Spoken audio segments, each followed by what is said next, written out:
दोस्तों, कलेक्टर साहब अपनी पत्नी के साथ पास के ही मंदिर जाते हैं, लेकिन वहां का पुजारी उनको धक्का मारकर बाहर निकाल देता है। आखिर क्यों? वजह जानकर आपके भी रोंगटे खड़े हो जाएंगे। इसके बाद डीएम साहब ने जो किया, आप कल्पना भी नहीं कर सकते। दोस्तों, ये घटना हिमाचल के सोलन डिस्ट्रिक्ट की है, जहां पर सोनी नाम का एक युवक मजदूरी करके अपना घर चलाता है। सोनी की पत्नी थी और उसका एक बच्चा भी था। सोनी दिन रात मजदूरी करता था और उसका साथ उसकी पत्नी भी देती थी। वह भी अपने पति के साथ मजदूरी पर जाती थी। दोनों पति पत्नी सुबह शाम मेहनत मजदूरी करके अपना घर चलाते थे और अपने इकलौते बेटे को अच्छे स्कूल में पढ़ाते थे। उसे कभी भी किसी चीज की कमी नहीं होने दिया करते थे। उनके बेटे का नाम शिवम था। शिवम भी बचपन से पढ़ाई में काफी अव्वल था। उसे बचपन से ही अपने माता पिता का खूब लाड प्यार मिलता है। वह भी अपने माता पिता का त्याग बलिदान देख देर अपनी पढ़ाई में और ज्यादा मेहनत करता है। उसके माता पिता ना ठंड देखते थे ना बारिश। साल के 365 में से पूरे 365 दिन वह मेहनत मजदूरी करते थे और पैसा कमाते थे, जिससे शिवम की पढ़ाई लिखाई और उसके बाकी के खर्चे पूरे होते थे। सोनी अपनी पत्नी से कहता है, चाहे कुछ भी हो जाए, हम अपने बेटे की हर फरमाइश पूरी करेंगे और उसे खूब अच्छे से पढ़ाएंगे लिखेंगे। कभी उसको किसी चीज की कमी नहीं होने देंगे और एक दिन वह बड़ा अफसर बनेगा। तब हमारी सारी मेहनत सफल हो जाएगी। शिवम भी अपने माता पिता से कहता है कि मम्मी पापा आप चिंता मत करो, मैं पूरे मन लगाकर पढ़ाई करूंगा और एक दिन बड़ा अफसर बनूंगा। इसके बाद अपने पास भी बड़ा घर होगा, बड़ी गाड़ी होगी। शिवम 12वीं कक्षा में पढ़ाई कर रहा था। उसकी बोर्ड की परीक्षा आने वाली थी। दोस्तों, कहानी में आगे बढ़ने से पहले इस वीडियो को लाइक जरूर करिए। और यह वीडियो आप कहां से देख रहे हो, किस शहर किस गांव से आप यह वीडियो देख रहे हो, हमें कमेंट में जरूर बताइएगा। और हमारे चैनल को सब्सक्राइब जरूर करिएगा। उसी दिन सुबह सुबह उसके माता पिता अपने काम के लिए अपने घर से निकल जाते हैं। उसके माता पिता बस पकड़कर शिमला जाते हैं, जहां पर एक होटल के निर्माण का कार्य चल रहा था। आज उन्हें वहीं पर मजदूरी करनी थी। सोनी और उसकी पत्नी अपने सर पर ईंट रखे ऊपर चौथे माले में चढ़ा रहे थे। कुछ देर तक वह दोनों अन्य मजदूरों के साथ ईंटें चढ़ाई जा रहे थे। इतने में सोनी की पत्नी राधा का अचानक से चढ़ाव पर पैर फिसल जाता है, जिससे उसके हाथों में जो ईंट थी वह उसी के सिर पर गिर जाती है और वह चढ़ाव से लुढ़क लुढ़क कर नीचे आ जाती है। उसे बहुत ज्यादा गंभीर रूप से चोट लगी थी। सोनी जैसे ही अपनी पत्नी को देखता है, वह दौड़ा दौड़ा चला आता है। इसके बाद उसकी पत्नी को वह उठाकर नजदीक के सरकारी अस्पताल ले जाता है, जहां पर डॉक्टर कह देते हैं कि तुम्हारी पत्नी के सर पर गंभीर रूप से चोट आई है और तुम्हारी पत्नी का आधा शरीर लकवा मार चुका है। यह सुन सोनी के पैरों तले जमीन खिसक जाती है। जैसे ही यह खबर शिवम को पता चलती है, वह भी अपनी मां को देखने शिमला के सरकारी अस्पताल जाता है। उसकी मां को देखकर वह भी खूब रोने लगती है। उसकी मां बस केवल अपनी आंखों से शिवम को देख रही थी, लेकिन वह कुछ मुंह से बोल भी नहीं पा रही थी। इसके बाद डॉक्टरों ने कुछ दिनों बाद सोनी को कहा कि तुम अपनी पत्नी को घर ले जाओ। अगर भगवान ने चाहा तो तुम्हारी पत्नी सही हो जाएगी। अब इसकी अच्छे से सेवा करो। इसके बाद सोनी अपनी पत्नी को अपने घर ले आता है और उसकी खूब सेवा करता है, लेकिन अब पैसा कमाना भी जरूरी था। अब वह अकेला पड़ चुका था।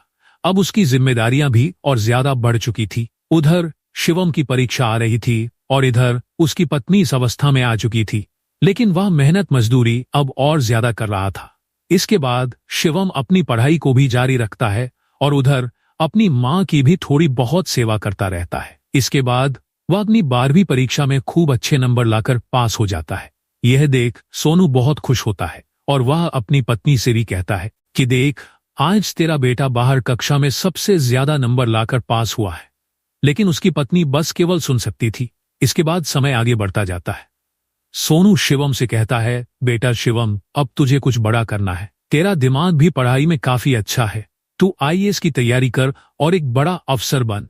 इसमें जितना भी खर्च आएगा मैं सब करूंगा। बस तू पढ़ाई पर ध्यान दे और आईएएस बनने की तैयारी करो। लेकिन शिवम कहता है, पापा, आईएएस बनने के लिए कोचिंग क्लास ज्वाइन करनी पड़ती है और कई सारे खर्चे भी आते हैं। मुझे दिल्ली जाना पड़ेगा और यहाँ पर माँ के साथ फिर कौन रहेगा? आप तो कम करोगे और अभी तो इतने पैसे भी नहीं है। तो सोनी कहता है, तू चिंता मत कर, मैं सब कर लूंगा। तू बस कलेक्टर बनने की तैयारी में लग। इसके बाद सोनी अपना घर बेच देता है और अपने घर बेचकर उसके पास RS 8,000 आ जाते हैं। इसके बाद वह एक किराए के घर में शिफ्ट होते हैं और शिवम को सोनी कहता है, देख बेटा, अब तू कलेक्टर बनकर ही लौटना, यह RS 5000 ले। अगर और पैसों की जरूरत पड़े तो तू मुझे फोन लगाकर बोल देना। तेरा पापा बैठा है, तेरी माँ और मैं तेरा इंतजार करेंगे। अब तू कलेक्टर बनकर ही लौटना। इसके बाद शिवम दिल्ली के लिए रवाना हो जाता है। वहां पर एक कोचिंग सेंटर में अपना दाखिला करवाता है और वहीं पर एक कमरा लेकर IAS की परीक्षा की तैयारी करने लग जाता है। वह थोड़े थोड़े दिनों में अपने पिता से बात करता रहता है। उधर उसके पिता किराए के कमरे में रहा करते थे। उसकी माँ की सुबह शाम सेवा भी करते थे और मजदूरी पर लग जाते थे। उधर शिवम की मुलाकात कई सारे दोस्तों से होती है जो वहां पर IAS की परीक्षा की तैयारी कर रहे होते हैं। वह कई नए लोगों को अपना दोस्त बनाता है, जिसमें कुछ गलत संगत के लोग भी थे। उसके कुछ यार दोस्त नशे के आदी थे, लेकिन शिवम को पता था कि अगर वह इनकी संगत में आ गया तो गलत राह पर भटक जाएगा और उसके पिता का और उसकी माँ का जो कुर्बानी है वह व्यर्थ चला जाएगा। इसीलिए वह अपने लक्ष्य से भटकता नहीं है। दिल्ली में ही उसे एक लड़की से मुलाकात होती है जिसका नाम था स्वाति। स्वाति भी कलेक्टर बनने की तैयारी कर रही होती है। दोनों के बीच में धीरे धीरे दोस्ती बढ़ने लग जाती है। मैं बहुत गरीब घर से हूँ, मेरे पिता ने मेरा घर बेचकर मुझे कलेक्टर बनने के लिए भेजा है। वह सारी बातें अपनी दोस्त स्वाति को बताता था। स्वाति भी उसको पढ़ाई करने के लिए उत्साहित करती थी। दोनों मन लगाकर पढ़ाई कर रहे होते हैं, लेकिन इतने में अब परीक्षा का समय आ चुका होता है। शिवम और स्वाति दोनों अपनी पहली IAS की परीक्षा अच्छे नंबरों से पास कर लेते हैं। इसकी खबर शिवम अपने पिता को देता है तो उसके पिता काफी खुश होते हैं और कहते हैं, बेटा ऐसे ही मेहनत करते रहना और आगे की परीक्षा में भी काफी अच्छे नंबर लाना और तुम बहुत जल्दी कलेक्टर बन जाओगे, क्योंकि मुझे तुम पर विश्वास है। इसके बाद दूसरी परीक्षा का भी समय आता है और इस परीक्षा में शिवम काफी अच्छे नंबर से पास हो जाता है, लेकिन उसकी दोस्त स्वाति वह पास नहीं हो पाती है। स्वाति बहुत ज्यादा दुखी थी। वह शिवम को कहती है कि अब मेरे माता पिता मुझे आगे नहीं पढ़ने देंगे क्योंकि मैं फेल हो चुकी हूँ और वह अब मेरी शादी करवा देंगे। अगर मेरे पास केवल एक ही चांस बचा हुआ है, अगर अगली परीक्षा में मैं पास नहीं होती हूँ तो मेरे माता पिता मुझे घर बुला लेंगे और मेरे गांव में ही किसी से शादी करवा देंगे। लेकिन शिवम कहता है, तुम चिंता मत करो, तुम्हारे पास अभी एक और मौका है और मुझे भरोसा है तुम उसे अटेम्प्ट को क्लियर कर लोगी। अभी अगले अटेम्प्ट को करीब 3 महीने थे और इन 3 महीनों में शिवम और स्वाति इन दोनों की नजदीकियां और बढ़ जाती हैं। इन दोनों का ध्यान अब पढ़ाई पर से कम होकर अपने बीच की नजदीकियों पर ज्यादा आ जाता है। कुछ दिन बाद शिवम स्वाति को प्रपोज भी कर देता है और उधर से स्वाति शिवम का प्रपोजल एक्सेप्ट भी कर लेती है। लेकिन अब आगे शिवम का 3rd अटेम्प्ट आ रहा था, जो अगर शिवम पास कर लेता है तो वह कलेक्टर बनने से केवल एक कदम दूर रह जाएगा। अब दोनों साथ में ही पढ़ाई लिखाई कर रहे थे और परीक्षा का समय आ जाता है। दोनों मन लगाकर अपनी परीक्षा देते हैं और दोनों के बीच नजदीकियां भी बहुत ज्यादा आ रही थी। इसके बाद अब अगले दिन रिजल्ट की बारी आ गई थी। शिवम और स्वाति दोनों अपने अपने रिजल्ट को देखने के लिए कॉलेज पहुंच चुके थे, जहां पर शिवम इस बार भी तीसरी अटेम्प्ट को क्लियर कर लेता है और वह काफी अच्छे नंबर लाकर पास हो जाता है। लेकिन उधर स्वाति वह इस बार वापस से फेल हो जाती है। उधर शिवम खुश था, लेकिन इधर स्वाति बहुत ज्यादा दुखी थी। शिवम स्वाति को संभालना है और कहता है, तुम चिंता मत करो, तुम्हारे साथ में हूँ। इसके बाद स्वाति को अपने घर वालों से फोन आता है। स्वाति कहती है, मैं इस बार फेल हो चुकी हूँ। तो उसके घर वाले कहते हैं, अब तो वह बेटा वापस घर पर आजा, तेरे लिए रिश्ता देख लिया है। उसके माता पिता उसकी शादी करवाने के पीछे पड़ चुके थे और उसकी पढ़ाई भी छुड़वा रहे थे। लेकिन शिवम यह सुन बहुत ज्यादा चिंतित हो जाता है। इसके बाद शिवम और स्वाति दोनों फैसला करते हैं कि अब वे लोग दोनों शादी कर लेंगे। इसके बाद वे लोग दोनों शादी कर लेंगे। इसके बाद वे दोनों एक मंदिर में शादी कर लेते हैं, वह भी अपने माता पिता को बताए बिना। इधर शिवम भी अपने माता पिता को नहीं बताता है और उधर स्वाति भी अपने माता पिता को नहीं बताती है।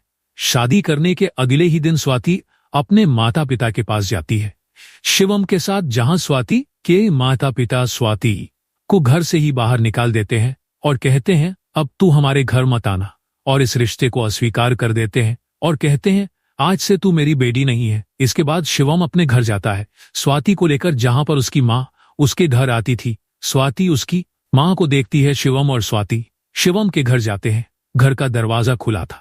अंदर उसकी माँ वैसे ही पहले जैसे पलंग पर पड़ी हुई थी। आज भी उसकी माँ हिलडुल नहीं पाती थी और ना ही कुछ बोल पाती थी। बस केवल चिल्लाती थी, बस केवल चिल्लाती थी। शिवम अपनी माँ से कहता है, माँ देख मैंने शादी कर ली है और यह तेरी बहू है। लेकिन शिवम के घर की स्थिति काफी दयनीय थी। वह एक छोटे से पुराने कमरे में रह रहे थे और उसकी माँ का मलम पुत्र भी उस कमरे में बस रहा था। स्वाति यह सब देखकर काफी ज्यादा परेशान हो रही थी। वह शिवम से कहती है, तुम्हारे पापा यहाँ पर कैसे रह लेते हैं? तुम्हारी माँ कितनी गंदी हो रही है। यह सुन शिवम स्वाति को कहता है, तुम ये क्या कह रही हो? तुम्हें अंदाजा भी है तुम क्या बोल रही हो? इतने में स्वाति चुप हो जाती है और कहती है, मुझे माफ कर दो। शिवम और स्वाति दोनों शिवम की माँ के पैर छूते हैं और आशीर्वाद लेते हैं। कुछ देर के बाद शिवम के पिताजी भी घर आ जाते हैं, जहां पर वह दोनों को देखकर चौंक जाते हैं और कहते हैं, बेटा ये क्या किया तूने? इसके बाद शिवम अपने पिता को पूरी कहानी शुरू से समझाता है और कहता है, मैं और स्वाति एक दूसरे से प्यार करते थे, लेकिन उसके घर वाले कहीं और उसकी शादी करवाने वाले थे, तो मुझे ना चाहते हुए जल्दबाजी में शादी करनी पड़ी।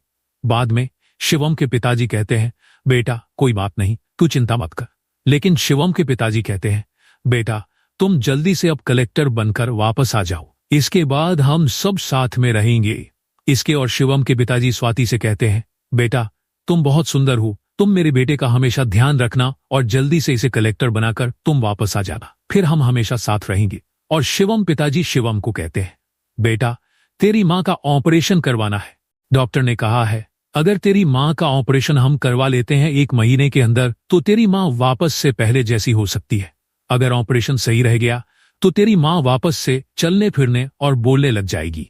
शिवम यह सुन काफी खुश हो जाता है और कहता है, पापा पास पैसे तो है ना मम्मी के ऑपरेशन के लिए? तो शिवम के पिताजी कहते हैं, इस ऑपरेशन में 5 लाख रुपए लगेंगे जो मेरे पास पड़े हुए हैं। घर को जब बेचा था तो उसमें से 5 तुझे दिए थे और 3 लाख मेरे पास पड़े हैं। शिवम कहता है, ठीक है पिताजी, आप मम्मी का ऑपरेशन करा लीजिए, मम्मी सही हो जाएगी। इसके बाद शिवम और स्वाति वापस से दिल्ली आ जाते हैं, लेकिन स्वाति अब बदली बदली सी लग रही थी। स्वाति धीरे धीरे शिवम के मन में गलत गलत विचार डाल रही थी। वह उसको अपने माता पिता के खिलाफ भड़का रही थी। एक दिन स्वाति रोती रोती आई शिवम के पास और शिवम को कहने लगी कि मुझे 3 लाख रुपए की जरूरत है, मुझे पैसे चाहिए। तो शिवम कहता है, क्या हुआ, तुम्हें 3 लाख रुपए की जरूरत क्यों पड़ गई? तो स्वाति कहती है, यहां पर पढ़ाई के लिए मैंने अपने पिता से 3 लाख लिए थे जो यहां पर खर्च हो गए, लेकिन मुझे यह एहसान उनका नहीं लेना, मुझे उनको 3 लाख वापस देना है। उनका फोन आया था, उन्होंने मुझे फोन पर काफी ज्यादा लज्जित कर दिया। मेरे पिताजी ने कहा कि मुझे मेरे 3 लाख वापस दे दो। दरअसल स्वाति झूठ मूठ की कहानी बनाकर शिवम से पैसा लेना चाहती थी और वह चाहती थी कि उसकी माँ कभी भी सही नहीं हो। शिवम कहता है कि मेरे पास तो इतने पैसे नहीं हैं, मैं कहां से व्यवस्था करूं? तो स्वाति कहती है, तुम्हारे पिता के पास 3 लाख है ना, तुम उनसे क्यों नहीं ले लेते? तो शिवम कहता है कि वह पैसे तो माँ के ऑपरेशन के लिए है। तो स्वाति कहती है, तुम्हारे लिए तुम्हारी माँ जरूरी है या फिर मैं? अब शिवम काफी सोच में पड़ जाता है। इधर स्वाति शिवम को अपने जाल में फंसा लेती है। अब शिवम अपने पिता को फोन लगाता है और कहता है, पापा मुझे 3 लाख रुपए की जरूरत है, मुझे आप 3 लाख दे देंगे? तो शिवम के पिताजी कहते हैं, बेटा वह पैसे तो तुम्हारी माँ के ऑपरेशन के लिए रख रखे हैं, तुम्हें एजेंट क्यों चाहिए? तो वह शिवम कहता है, पापा मुझे यहाँ पर फीस देनी है और कह रहे हैं कि अगर मैंने 3 लाख नहीं दिए तो वह मुझे आईएएस का इंटरव्यू नहीं देने देंगी। तब उसके पिताजी न चाहते हुए भी वह 3 लाख शिवम को दे देते हैं और कहते हैं, बेटा 3 लाख तू रख, तू जब कलेक्टर बन जाएगा तो हम तब तेरी माँ का ऑपरेशन करवा लेंगे। इसके बाद उसके पिताजी 3 लाख शिवम को दे देते हैं और शिवम वह पैसे स्वाति को दे देता है। लेकिन अब शिवम पूरी तरह से स्वाति के चंगुल में फंस चुका था। स्वाति शिवम को अपने माता पिता के खिलाफ भड़का रही थी। अब इधर इंटरव्यू की बारी थी। अगर शिवम यह इंटरव्यू पास कर लेता है तो वह कलेक्टर बन जाएगा। शिवम खूब मन लगाकर इंटरव्यू देता है और वह काफी अच्छे नंबर लाकर इंटरव्यू में पास होता है और अब वह कलेक्टर बन जाता है। शिवम यह सुनकर काफी ज्यादा खुश हो जाता है। शिवम स्वाति से कहता है, अब मैं कलेक्टर बन चुका हूँ। दोनों पति पत्नी काफी ज्यादा खुश थे। शिवम कहता है, चलो यह खबर मैं अपने पिता को दे देता हूँ। लेकिन स्वाति कहती है नहीं, अगर तुम्हें मेरे साथ रहना है तो तुम्हें अपने माता पिता को भूलना पड़ेगा। यह सुन शिवम संकोच में पड़ जाता है, लेकिन शिवम स्वाति के चंगुल में फंस चुका था और उसके प्यार में इतना अंधा हो चुका था कि उसे अब उसके अलावा कुछ दिखाई नहीं दे रहा। कलेक्टर बनने के बाद शिवम अपनी पत्नी के साथ अलग रहने लग जाता है और अपने माता पिता से मिलता तक नहीं है। उधर उसके पिता चिंतित हो रहे थे कि आखिर शिवम के साथ क्या हुआ है। अब शिवम उसके पिता का फोन भी नहीं उठाता है। कुछ दिनों के बाद शिवम अपने पिता को फोन लगाकर कहता है कि पापा मैं कलेक्टर बन चुका हूं। तो उसके पिता कहते हैं कि तू घर क्यों नहीं आया, तू और इतने दिन से कहाँ था ना, तेरी खैर खबर कुछ नहीं, हम यहां पर परेशान हो रहे हैं और तेरी माँ की भी तबीयत बहुत ज्यादा खराब हो रही है। तो शिवम कहता है पापा अब मैं अलग रहूंगा, मैं स्वाति के साथ इधर दिल्ली में ही रह रहा हूँ, कुछ दिन के बाद मेरी पोस्टिंग हो जाएगी। यह सुन उसके पिता को काफी बड़ा झटका लगता है। उसके पिता शिवम को बहुत चिल्लाते हैं और कहते हैं बेटा तू तेरे माँ बाप के बलिदान का यह सिला दे रहा है। तो शिवम कहता है पापा मुझे माफ कर दीजिए, अब हम एक नहीं रह सकते। इसके बाद स्वाति शिवम से मोबाइल छीन लेती है और वह अपने ससुर सोनी को खूब अनाप शनाप बोलती है और कहती है मेरे पति को अब आप फोन मत लगाइए और परेशान मत करिएगा। दोस्तों, जो माँ बाप अपने बेटे को पढ़ने लिखने के लिए हर हद पार कर चुके थे, आज वही बेटा हमको एक लड़की के पीछे से छोड़कर चला जा चुका था। उधर शिवम की माँ की तबीयत भी बहुत खराब थी और कुछ दिनों के बाद उसकी माँ भी गुजर जाती है। अब उसके पिता किराए के मकान में केवल अकेले रह जाते हैं। उधर शिवम अपने कलेक्टर की पोस्ट संभाल रहा था। शिवम अपनी पत्नी के साथ रह रहा था और उसे कुछ समय बाद एक बच्चा भी हो जाता है। समय आगे बढ़ रहा था। इसके बाद शिवम की कलेक्टर के तौर पर अपने ही शहर में पोस्टिंग हो जाती है, जहां पर शिवम कलेक्टर का पद संभालना है। एक दिन उसे अपने परिवार की याद आती है। वह अपने पिता और अपनी माँ को मिलने उसी घर जाता है, लेकिन वहां पर कोई नहीं रहता है। आस पड़ोस के लोग कहते हैं कि तुम्हारी माँ की जो मृत्यु कब की हो चुकी है और तुम्हारे पिता भी यह घर खाली करके कब के यहां से जा चुके हैं।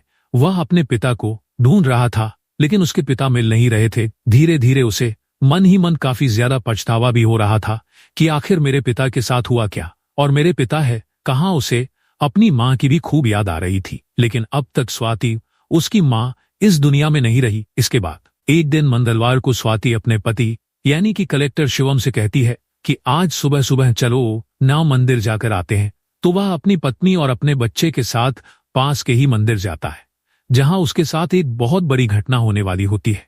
जैसे ही शिवम अपनी पत्नी और अपनी बच्चे के साथ मंदिर में कदम रखना है, तो वहां का पुजारी दौड़ा दौड़ा बाहर आता है और शिवम को धक्का मारकर नीचे उतार देता है और उसकी पत्नी को भी कहता है तुम यहां से नीचे उतर जाओ। यह देख स्वाति को बहुत ज्यादा गुस्सा आ जाता है और स्वाति उन पंडित जी को कहती तुम्हें पता है तुम किसे धक्का मार रहे हो? जिसे तुम धक्का मार रहे हो वह कोई आम आदमी नहीं, वह इस जिले के कलेक्टर है और तुम उन्हें ही इस मंदिर में घुसने नहीं दे रहे हो। तब वह पुजारी कहते हैं कि जो अपने माँ बाप का नहीं हुआ वह भगवान का क्या होगा। जो अपनी माँ को मरता हुआ छोड़कर चला जाए वह किसी भगवान का कहाँ हो सकता है। जब यह बातें शिवम सुनता है तो उसको काफी ज्यादा धक्का लगता है। इसके बाद वह उन पुजारी को देखता है तो वह पुजारी कोई और नहीं बल्कि उसके ही पिताजी थे।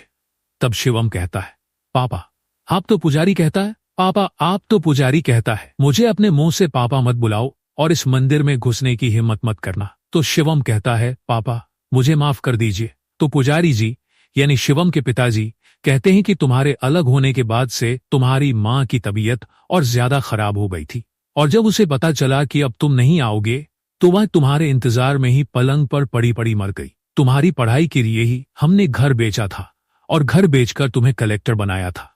तुम्हारी माँ के ऑपरेशन के पैसे हमने बचाए थे, वह पैसे भी तुम्हारी पढ़ाई के लिए दे दिए और आज तुम्हारी माँ भी मुझे छोड़कर चली गई। तुम्हारे लिए इतना त्याग बलिदान किया और आज तुम हमें ही छोड़कर चले गए। सिर्फ और सिर्फ एक लड़की के लिए तुमने सब कुछ छोड़ दिया। ये सुन स्वाति बहुत ज्यादा गुस्सा हो जाती है। स्वाति अपने ससुर को कहती है कि आप बहुत ज्यादा बोल रहे हो, आपकी औकात नहीं है हमारे सामने इतना बोलने की। यह सुन शिवम को और गुस्सा आ जाता है स्वाति के ऊपर और वह स्वाति को 2 थप्पड़ लगा देता है। शिवम को अपनी गलती का एहसास हो रहा था। इसके बाद शिवम धीरे धीरे समझ रहा था कि आखिर स्वाति ने ही उसको अपने माता पिता के खिलाफ भड़काया और उनसे अलग किया। शिवम अपने पिता को गले लगा लेता है, लेकिन उसके पिता मानने वाले नहीं थे। वह वहीं मंदिर में ही पुजारी बनकर रह रहे थे। इसके बाद शिवम स्वाति से काफी लड़ाई करता है और स्वाति को तलाक देने की बात तक कर देता है, लेकिन उसके पिता उससे मिलते हैं और कहते हैं बेटा मेरा जीवन तो अब समाप्त होने वाला है, लेकिन तेरा जीवन अब आगे है, इसलिए जो हो गया इसके बाद शिवम अपना आगे का जीवन यापन कलेक्टर के तौर पर कर रहा होता है। तो दोस्तों, आज इस घटना से आपको क्या सबक मिलता है, जरा कमेंट में जरूर बताइएगा। और अगर नए हो चैनल पर तो वीडियो को लाइक जरूर करिएगा। अभी के लिए आप सभी दर्शकों को हर हर महादेव।